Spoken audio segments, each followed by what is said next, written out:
Asili yetu sisi wa Tanzania na Waafrika kwa ujumla ni kukomboana, na tulishakombolewa kutoka kwenye hayo mataifa ambayo yanazidi kuleta uchochezi wa kutuchochea sisi tugombane, tufarakane kwa nyakati hizi. Watanzania tuwe macho. Wameshindwa sehemu ya siasa kutuchonganisha. Walitarajia tarehe 29 tungeweza kugombana tukavuruga nchi yetu, amani kizazi chetu kikapotea. Sasa wameingilia kwenye swala zima ambalo linaendelea, linaloonekana linakusanya jamii kubwa kupitia dini. Nchi yetu ya Tanzania ina maadili na miiko inayosimamia na kuenzi mila na desturi na jadi zetu, lakini pamoja na kuheshimu sheria ya nchi hii ya Tanzania pamoja na dini na waumini wake. Sasa zaidi ya miaka 60 tunaishi katika hali ya uhuru wetu, hatuna vurugu ya kidini. Huyu anayeleta leo taarifa za kwamba Tanzania inaongozwa na ubaguzi wa dini, ukimfuatilia huyo Marekani, Amerika ndio inaongoza ubaguzi wa dini, kwa sababu ukiangalia Marekani, nchi zote anazozivamia sio za asili yake. Anavamia nchi za asili ya Waarabu ambao wanatokana na dini ya Uislamu. Sijawahi kusikia Marekani amevamia nchi inayotokana na dini ya Kikristo akaongoza vita pale. Kwa hiyo hata hii sasa ni njia mojawapo kwa kuona kwamba dini zinazidi kushamili, zinazidi kuimarisha amani na upendo wa Tanzania, basi atumie njia mojawapo ya kuanza kuchochea kwamba Tanzania, kwa nini tuwe kitovu cha amani duniani? Si wana dini, tupitie kwenye dini kama tunavyofanikisha nchi zingine kuzichonganisha na kuzipiga kupitia imani ya dini zao. Kwa hiyo sisi wa Tanzania hatuna sababu ya kuliona hili mapema. Kama nilivyoanza kusema awali, sisi tulikombolewa kwenye mataifa hayo, na tulikombolewa kwa misingi yetu ya ujamaa wetu, na ujamaa huu ndio unakuza dini zetu, na ujamaa huu ndio unaoendeleza maendeleo ya nchi yetu. Dini zinaendelea kufundisha maadili, na maadili yanaendelea kuonekana, mahusiano yanaonekana. Nyakati za kale, wakati bado wanashikilia dini wao, mataifa ya mbali walikuwa hawaruhusu kuoleana, lakini dini zimefika katika maadili ya Afrika, tunaoleana. Mwafrika asiyekuwa na dini anaoa kwa Muislamu. Kwa mfano, mimi ninaongoza imani ya mila na desturi na jadi. Mwanamke naishi naye ni wa Kikristo na ananipikia chakula cha maadili yangu ya mila na desturi yangu. Sasa leo nikiambiwa kwamba kuna ubaguzi wa dini, nitaona ni kitu cha ajabu sana. Lakini yote hii ni sisi wa Tanzania kutaka elimu za magharibi tumezipokea mpaka zikazidi maarifa, tukaingia kuanza kuongozwa na AI, akili za artificial, kutengenezwa majukwaa ambayo hayana uhakika, na sisi tunayakubalia kwa propaganda hizo hizo. Sisi wa Tanzania tunaomba tusielekee huko. Tuilinde nchi yetu hii ya Tanzania. Nchi ya Tanzania imetokana na maadili na miko ya mila na desturi, lakini inaongozwa na sheria na taratibu na kanuni na katiba. Kwa hiyo tutakaposhikilia hapo, hakuna ubaguzi wa dini. Hakuna ubaguzi wa dini. Leo rais wetu wa Tanzania, wa Jamhuri ya Muungano wa Tanzania, Amiri Jeshi Mkuu wa Tanzania, Dr. Samia Suluhu Hassan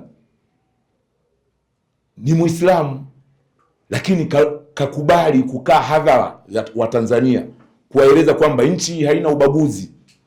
Kaja kusimikwa katika mila na desturi ya uchifu, na yeye ndiye chifu mkuu wa mila na desturi ya Tanzania, anajulikana kwa Chifu la Hangaya. Sasa huo ubaguzi unatokana wapi? Angeweza kuvua hijabu yake akavaa rubega kama kuna ubaguzi. Kwa hiyo Watanzania lazima tuwe macho sana, tuyaangalie haya mambo kwa umakini sana na kwa uangalifu sana. Nchi hii iko kwenye maadili mema, nchi hii inaongozwa kwa umoja wetu, nchi hii inasikilizana kwa taratibu na sheria zetu. Tusipelekwe kwenye wimbi la kuchochewa tuingie kwenye vita. Marekani ndio anaongoza vita za ubaguzi wa rangi, ubaguzi wa dini. Watazame kama endapo watasikia hili kauli, wachukue kumbukumbu ya Marekani wapi toka kuanzia miaka ya 1950. Nchi gani ambayo ameivamia Marekani ni ya Kikristo? Hakuna. Nchi zote wanazozivamia ni za Uislamu.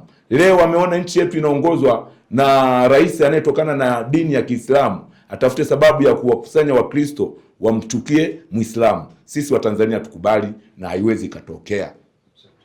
Asanteni sana, mimi sina mengi, lakini kwa kifupi, kiongozi wetu wa Jumati Taifa Alhadi Musa Salum wanamuingizia kashfa.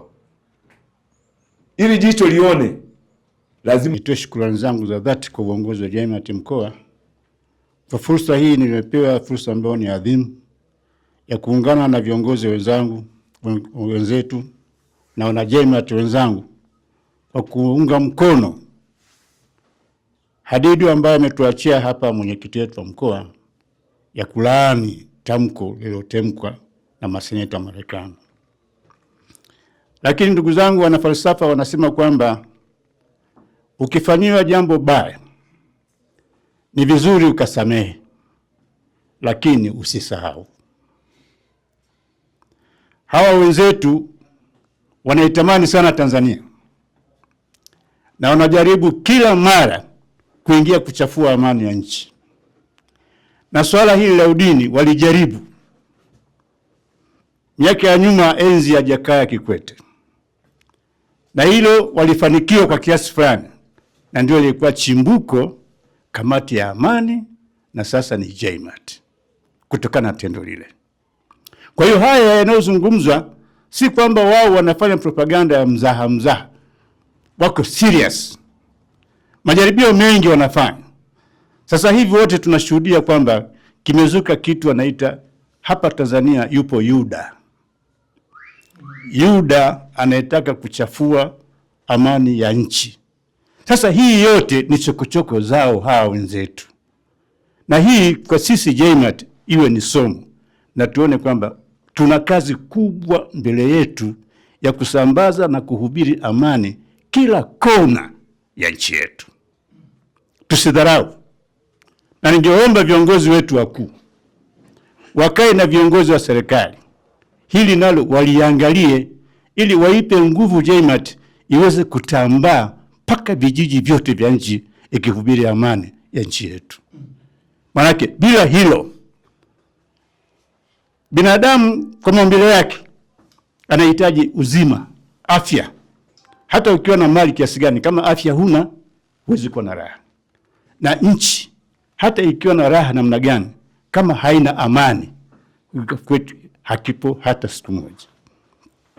Kwa hiyo hii iwe ni changamoto kwetu ya kuweza kubuni mbinu mpya, kushirikiana na viongozi wetu wa serikali, na hasa wastaafu walioshika madaraka ya juu. Tusiwasahau, wanaweza kuwa na mchango mkubwa sana kwa Jumati.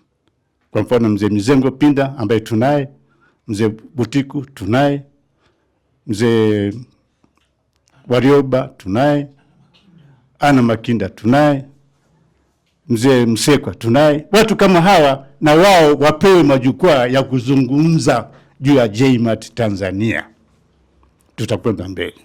La mwisho, wanayemchafua Dr. Musa wanampa nguvu, asitetereke. Watu wanasema mti wenye matunda matamu ndio huwa unapigwa mawe. Kwa hiyo hili kwetu wala lisitunyime usingizi.